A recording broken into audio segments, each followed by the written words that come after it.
Bismillahirrahmanirrahim. Alhamdulillah wassalatu wassalamu ala Rasulillah wa ala alihi wa sahbihi wa man walah wa ba'd. Baik, pada kesempatan ini ada beberapa pertanyaan yang akan kita bacakan.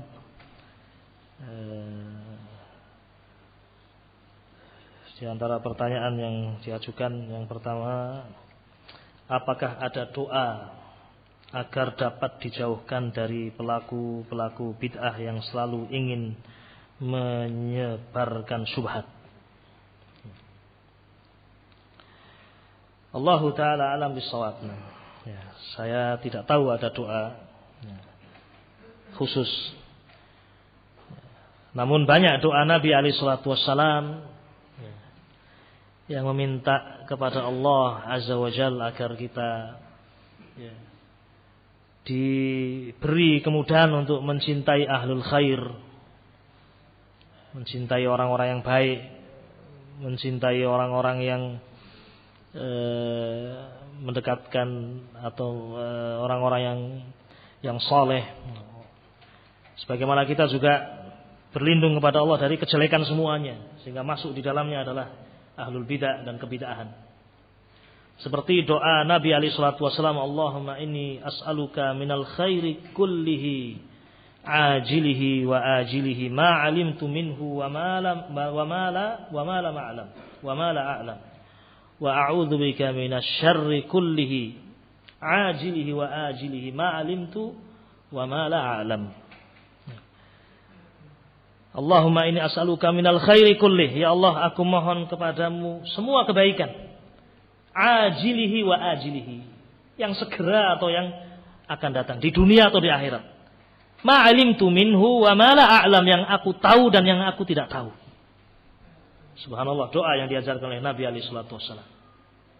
Kita minta kebaikan kepada Allah, ternyata banyak kebaikan yang kita tidak tahu, yang kita mungkin belum memintanya kepada siapa? Allah subhanahu wa ta'ala. Maka di antara doa yang diajarkan oleh Nabi adalah doa ini, Allahumma inni as'aluka minal khairi kullihi, ya Allah aku minta kepadamu semua kebaikan, sekarang atau yang akan datang, di dunia atau di akhirat, yang aku tahu atau yang aku tidak tahu. Wa a'udzu bika minasy syarri kullihi, dan aku berlindung kepadamu ya Allah dari kejelekan semuanya, termasuk kebid'ahan dan ahlul bidah. Ajilihi wa ajilihi, yang sekarang atau yang akan datang. Ma'alimtu minhu wa ma la a'lam, yang aku tahu atau yang aku tidak tahu. Wabillahi taufiq. Ini di antara doa barangkali yang terbersit dalam benak saya. Dan adiyah Nabi alaihi salatu wasallam, doa Nabi alaihi salatu wasallam sangat banyak yang diajarkan kepada kita. Taib. Apakah ada doa khusus bagi para pelaku kebidahan agar bertobat dan menegakkan sunnah dengan sebenar-benarnya? Doakan kepada Allah Jalla wa'ala, ya, walaupun dengan bahasa kita. Barangkali pelaku kebidahan itu adalah keluarga kita, ya. Minta kepada Allah agar Allah memberikan dia hidayah. Minta kepada Allah Jalla wa'ala agar Allah subhanahu wa ta'ala memberikan petunjuk. Jangan putus asa meminta kepada Allah subhanahu wa ta'ala. Adalah Abu Hurairah radhiyallahu taala anhu, sahabat yang mulia. Ketika itu ibunya masih Nasrani. Ya. Setiap hari Abu Hurairah berdoa kepada Allah, mengajak ibunya untuk masuk dalam agama Islam. Sampai suatu saat ibu Abu Hurairah radhiyallahu taala anhu mengucapkan kalimat yang membuat sedih Abu Hurairah. Kalimat yang menghina Islam atau menghina Rasul alaihi salatu wassalam. Menangis Abu Hurairah. Abu Hurairah meninggalkan rumah beliau dalam keadaan menangis. Datang kepada Nabi alaihi salatu wassalam, ya Rasulullah, ibu saya mengucapkan kalimat-kalimat yang membuat saya sedih. Tolong doakan kepada Allah untuk ibu saya. Ketika itu Rasul SAW mendoakan ibunya Abu Hurairah agar mendapatkan kebaikan, hidayah. Pulanglah Abu Hurairah dari sisi Nabi alaihi salatu wassalam. Begitu sampai di depan pintu, ternyata pintu dikunci, tidak bisa masuk. Terdengar suara air, yakni ibunya sedang mandi. Begitu dibuka pintu, ternyata sang ibu masuk ke dalam agama Islam. Inni qad aslamtu. Saya masuk Islam. Asyhadu an la ilaha illallah wa asyhadu anna Muhammadar Rasulullah. Luar biasa. Kembali lagi Abu Hurairah menuju Nabi alaihi salatu wasallam menangis, tapi beda menangisnya. Yang pertama adalah menangis kesedihan, yang kedua adalah menangis apa? Kebahagiaan. Ya. Jangan putus asa dalam kita berdoa untuk kebaikan keluarga kita, termasuk ahlul bidah. Ya. Orang kafir pun, ya, boleh kita doakan untuk agar Allah memberikan apa? Hidayah. Yang tidak boleh adalah ketika orang kafir itu mati, ya, kemudian kita mendoakan ampunan untuk mereka, tidak boleh sudah. Ya. Dilarang kita mendoakan orang-orang apa? Kafir yang mati di atas kekafiran. Adapun orang kafir kemudian kita berdoa pada Allah agar dia masuk Islam, agar dia dibukakan hatinya oleh Allah untuk menerima al-haq, maka ini perkara yang masyru'. Sebagaimana Abu Hurairah radhiyallahu taala anhu berdoa kepada Allah dan meminta Rasulullah SAW untuk mendoakan apa?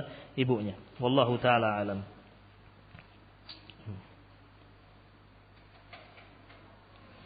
Mohon nasihatnya Ustaz.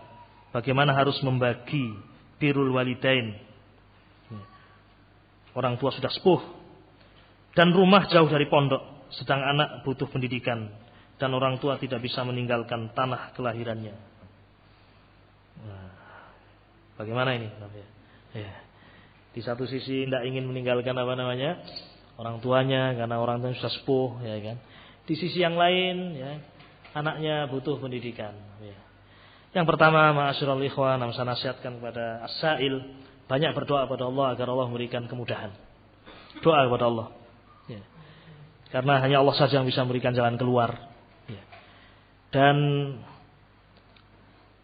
kalau memang orang tua antum ya membutuhkan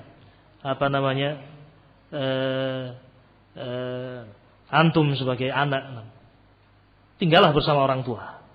Ya.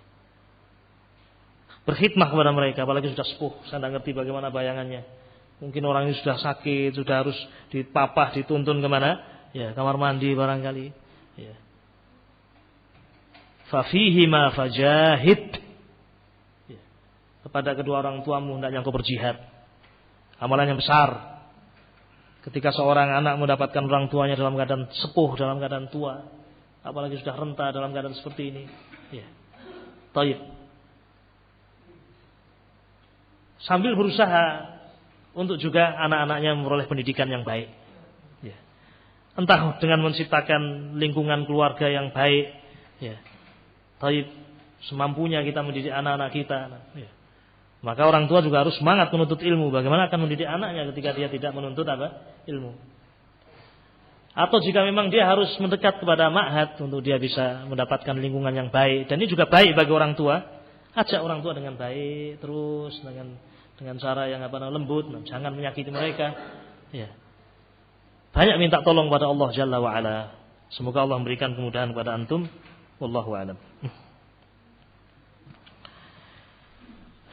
Apa kiat-kiat agar kita sebagai umat Islam itu bisa semangat dalam beribadah dan tidak loyo?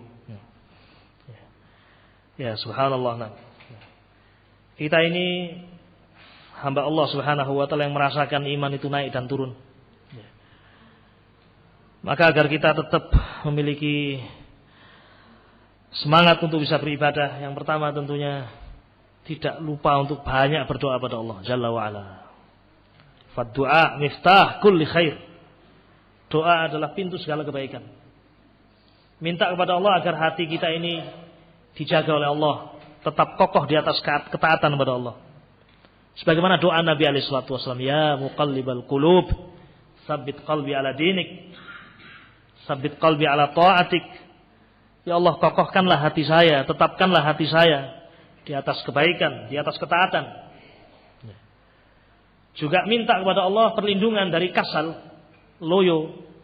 Allahumma inni a'udzubika minal hammi wal hazan wal ajzi wal kasal. Ya Allah, aku berlindung kepadamu dari ham wal gham wal hazan. Allahumma inni a'udzubika minal hammi wal hazani wal ajzi wal kasal. Dan aku berlindung kepadamu ya Allah dari kasal. Kasal itu apa? Malas. Di satu sisi kita minta kepada Allah agar hati kita ini ditetapkan, dikokohkan dalam ketaatan, memiliki semangat dalam kebaikan. Di sisi yang lain kita berlindung kepada Allah Jalla wa Ala dari al-kasal. Yang pertama, ma'asyiral muslimin rahimani rahimakumullah. Yang kedua, jauhkan diri kita dari perkara-perkara yang menyebabkan kita malas. Perkara-perkara yang memalingkan. Perkara-perkara yang menjadi sebab kita berpaling. Oleh karena itu disyariatkan hijrah. Di antara sebab disyariatkan hijrah adalah agar seorang bisa kokoh di negeri dia hijrah. Seorang yang dulu bertobat dari membunuh 100 orang. Kisah Bani Israel yang disebutkan oleh Nabi alaihi salatu wasallam. Apa saran orang yang alim ini kepada sang pembunuh 100 orang ini? Disarankan untuk meninggalkan kampungnya. Di situ ahlus syarr, orang-orang yang jelek, yang mungkin akan menjadikan seorang loyo, tidak semangat beribadah, hilang lagi semangatnya, terpengaruh lagi ke dalam kejelekan. Jadi asbab perkara-perkara yang menyebabkan seorang kemudian berpaling dari al-haq, ditinggalkan, cari tempat yang baik. Artinya perkara-perkara yang bisa melalaikan kita buang, kita hindarkan. Yang ketiga, ma'asyiral muslimin rahimani rahimakumullah, adalah musahabatul akhyar. Musahabatul akhyar. Hendaknya seorang berteman dengan orang-orang yang baik. Karena ketika seorang berteman dengan orang-orang yang baik, sering kumpul dengan orang-orang yang baik, tidak menyendiri, berkumpul dengan orang-orang yang baik, dia akan bisa mengambil contoh. Kita bisa merasakan, ikhwan, ketika datang syekh, kita melihat mereka, semangat kita muncul, ya atau tidak? Masya Allah, syekh kelihatan zikir. Akhirnya kita juga ingat zikir. Subhanallah, syekh zikir. Baik. Wabillahi taufiq. Duduk dengan orang-orang yang baik, duduk dengan orang-orang yang soleh, memberikan faedah yang besar. Kemudian juga ma'asyiral muslimin rahimani rahimakumullah, yang keempat di antara sebab agar kita memiliki semangat adalah kita beribadah kepada Allah Subhanahu wa taala, tidak memaksakan diri, tidak takalluf. Yakni kita beribadah sesuai dengan kemampuan kita. Jangan melakukan sesuatu yang di luar kemampuan kita. Kata Nabi alaihi salatu wasalam, ahabbul a'mali ilallahi adwamuha wa inqal. Amalan yang paling dicintai oleh Allah Subhanahu wa taala adalah amalan yang paling kontinu. Meskipun sedikit. Itu akan membantu seorang akan terus bersemangat. Sehari dia membaca 1 juz Al-Quranul Karim. Kemampuan dia, pada subuh dia baca 2 lembar, pada zuhur dia baca 2 lembar, pada asr dia baca 2 lembar, pada maghrib mungkin dia baca 4 lembar atau 2 lembar, pada isya 2 lembar. Selesai 1 juz. Rutin, sedikit tapi terus. Tapi ketika seorang memaksakan, saya hari ini akan baca 10 juz. Hari 10 juz. Besok lagi 10 juz. Besok lagi 10 juz. Hari yang keempat di luar kemampuan dia. Mungkin dia akan meninggalkannya. Karena dia telah memaksakan dirinya sesuatu yang dia tidak mampu. Wallahu taala a'lamu bissawab. Ini barangkali beberapa hal yang bisa kita lakukan agar seorang memiliki semangat dalam beribadah. Wallahu taala a'lam.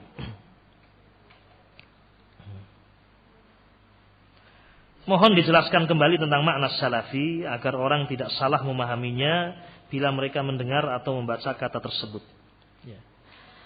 Salafi adalah nisbat kepada salaf. Seorang yang mengatakan dirinya salafi, yakni saya adalah pengikut salaf. Dan salafi bukanlah organisasi yang memiliki ketua, wakil. Itu bukan organisasi. Semua orang harus menjadi salafi. Karena salafi adalah nama lain dari ahlus sunnah wal jamaah. Salafi maknanya adalah pengikut salaf. Dan salaf kita adalah Rasul alaihi salatu wassalam. Para sahabat Nabi radhiyallahu taala anhum. Tabi'in wa atba'u tabi'in.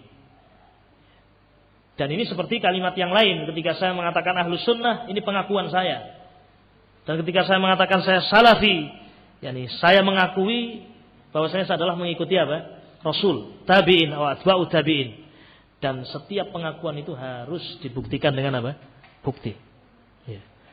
Seorang mengatakan dirinya ahlus sunnah, tapi tidak menampakkan dia sebagai ahlus sunnah. Tidak ada faedah pengakuan itu.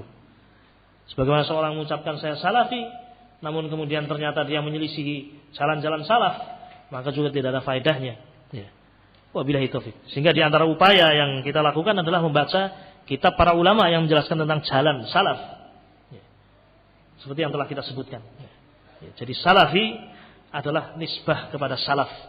Maknanya saya mengikuti salaf, yakni mengikuti Rasul, sahabat, at-tabi'in wa atba'u tabi'in, berusaha melaksanakan sabda Nabi, alaikum bisunnati wa sunnatil khulafa ar-rasyidin al-mahdiyyin. Nah, jadi salafi bukanlah sebuah organisasi. Ya, tidak ada baiat khusus sebagaimana kelompok-kelompok yang sesat, tarekat-tarekat yang sesat yang mereka memiliki baiat. Ya. Taib kepada ketua tarekatnya atau yang semisal. Taib. Ustaz, kalau sholat tarawih berjamaah bid'ah atau tidak? Bukan bid'ah. Karena mana? Sabata bid-dalil. Karena sholat tarawih berjamaah sabata bid-dalil. Ada dalilnya. Telah tetap dengan dalil. Yani Nabi SAW sholat berjamaah, sholat Ramadan, sholatul lail di Ramadan berjamaah. Nabi SAW pernah melakukan. Berarti sabata bimada bid-dalil. Sesuatu yang telah ditunjukkan dengan dalil, maka itu adalah bukan bid'ah. Bukan apa? Bid'ah. Nah. Bagaimana ucapan Umar bin Khattab yang mengatakan sebaik-baik bid'ah adalah ini, nikmatul bid'atu hadhihi. Ya. Sebaik-baik bid'ah adalah ini, yakni salat apa? Ya. Tarawih berjamaah. Jadi ketika itu orang berjamaah sendiri-sendiri. Nah, bukannya tidak berjamaah. Di masjid ada beberapa jamaah. Ada jamaah ini, jamaah ini, jamaah ini. Kemudian Umar bin Khattab melihat ya, untuk dijadikan satu. Sebagaimana Nabi SAW dulu mengimami para sahabat. Ya. Kemudian beliau mengatakan nikmatul bid'ah hadhihi. Dan yang diucapkan oleh Umar bin Khattab di sini tentunya bukan bid'ah istilahiyah. Ya. Bukan. Ya. Tapi ini bid'ah lughawiyah. Ya. Dan itu bukanlah bid'ah karena sabata bid-dalil. Telah tetap dengan apa? Dalil. Sehingga bukan bid'ah. Tidak cocok kalau dijadikan sebagai contoh adanya bid'ah apa? Hasanah. Tidak ada.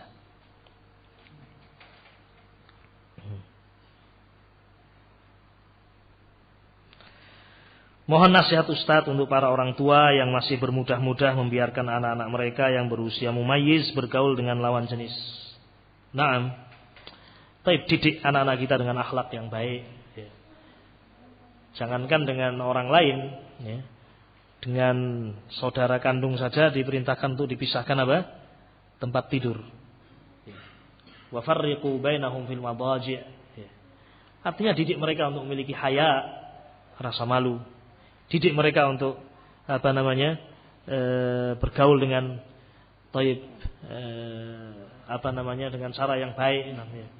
Taib, apalagi ketika bertemu dengan orang-orang yang amatun nas, keumuman manusia, yang mungkin ucapan mereka ucapan-ucapan yang tidak baik, ya, perbuatan mereka juga perbuatan yang tidak baik. Intinya wajib bagi orang tua untuk menjaga anak-anak mereka, akidahnya, ibadahnya, akhlaknya. Ketika mencapai umur mumayyiz, yakni 7 tahun, di antara yang harus dilakukan orang tua adalah memerintahkan anaknya untuk melakukan apa? Salat. Muru auladakum bis salati wa hum abna'us sab'in. Perintahkan anak-anak kalian untuk melakukan salat ketika mereka berumur 7 tahun. Ada sinul mumayyiz. Umur mumayyiz 7 tahun. Diperintahkan untuk melakukan salat, yakni ajari wudu, ajari mereka salat, ya. Wabillahi taufik. Dan juga adab diajarkan kepada mereka, haya dan seterusnya. Ini barangkali yang bisa kita jawab pada kesempatan ini. Mudah-mudahan yang sedikit ini berfaedah dan bermanfaat. Wassalawatullahi wassalamuhu alaihi wa ala alihi wa sahbihi ajma'in. Walhamdulillahirabbil alamin. Assalamualaikum warahmatullahi wabarakatuh.